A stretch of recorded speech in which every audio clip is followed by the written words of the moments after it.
Hi, this is Lindsay, one of the co-hosts of Beauties and Headcanons. Thanks for listening to the following broadcast on Public House Media.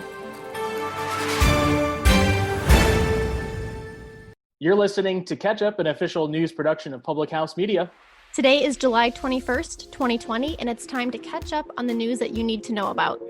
Today we're helping you catch up on a nationwide strike to protest economic inequality, a figure skater's untimely death, one of soccer's most prestigious awards won't be given out this year, and as always, ending with a bit of good news for you today. We're your hosts, Dan Kotnick and Madeline Cum. Welcome to Catch Up.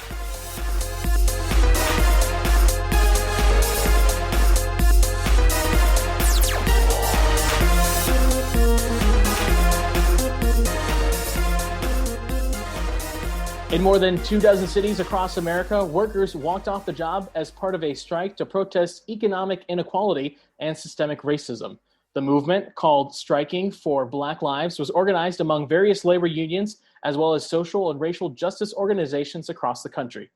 While some groups participated in full work stoppages throughout the day, those that couldn't were encouraged to join picket lines during lunch breaks or to observe moments of silence to honor Black lives lost to police violence. The strike for Black Lives is a moment of reckoning for corporations that have long ignored the concerns of their Black workforce and denied them better working conditions, living wages, and health care, said Ashley Henderson, an organizer with the Movement for Black Lives.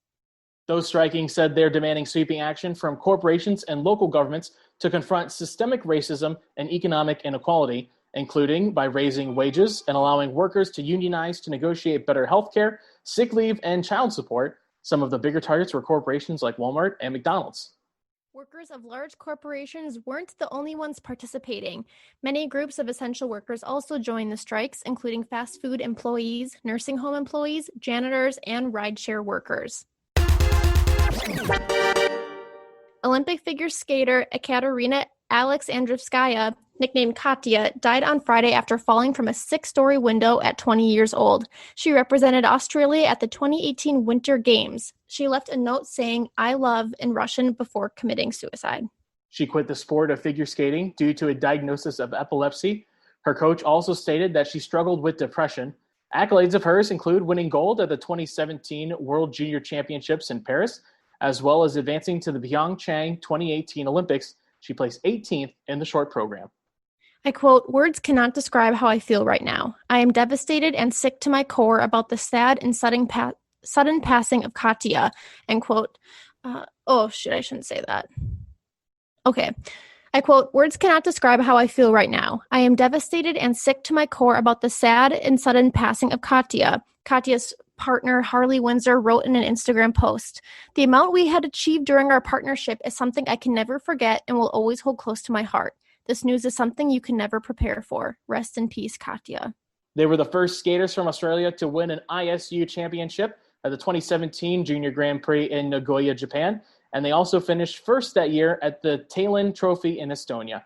This is a developing story, so please follow @TimeForCatchup for updates.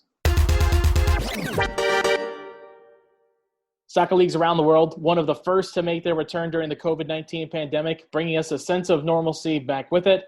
However, it hasn't been completely immune, as France Football, the French news magazine that awards the sport's most prestigious award, the Ballon d'Or, announced yesterday it would not be handing out the award for the first time since its inception in 1956. Joining us to discuss this more is Catch-Up sports correspondent John Lauder. John, how you doing?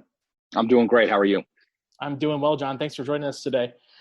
So what was the organization's reasoning behind the decision not to name a winner for their awards for the first time in their history?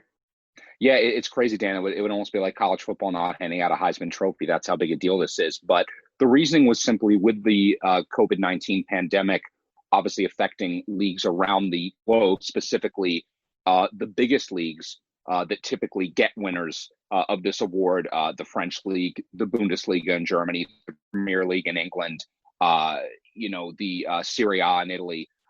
These leagues just with so much upheaval, and yes, they did finally get back to action, but there was such a large gap in time, and basically 2 months out of the 11 months or so that is typically considered for this award, 11 out of the 12 months of the year when there's competitive soccer, the organization just decided that it wasn't fair and it wasn't reasonable. It is crazy not to have it happen because it's such a prestigious award. Obviously, Lionel Messi's won it 6 times. Cristiano Ronaldo, a multiple-time winner as well. But they just decided with all of these leagues taking time off because of the pandemic, even though they were all able to come back, they just decided it wasn't fair and there just wasn't the typical sample size and the typical process needed to choose a winner. It's funny that you bring up the Heisman Award because that's what I kind of wanted to relate this to was we've seen soccer start up and they've completed most of their seasons and other leagues are getting ready to start their seasons back up like the NHL and NBA. College football is going to be starting up here soon. So the Heisman, like you said, is probably going to be coming down the pike. Do you think that this move sort of sets a precedent for how the sports viewing public as a whole and maybe other organizations and leagues kind of view their winners or championships of other awards in the next year or so? Yeah, that's a great question, Dan. I mean, I am still concerned about whether or not we're going to have football just because it's so much more of an undertaking. There's so many more players. And also with all of these European leagues, Europe is so much further ahead than the United States in terms of how they're dealing with this pandemic. I'm just not sure if we're even going to have college football in the NFL. I certainly hope we do as a sports fan, but who really knows?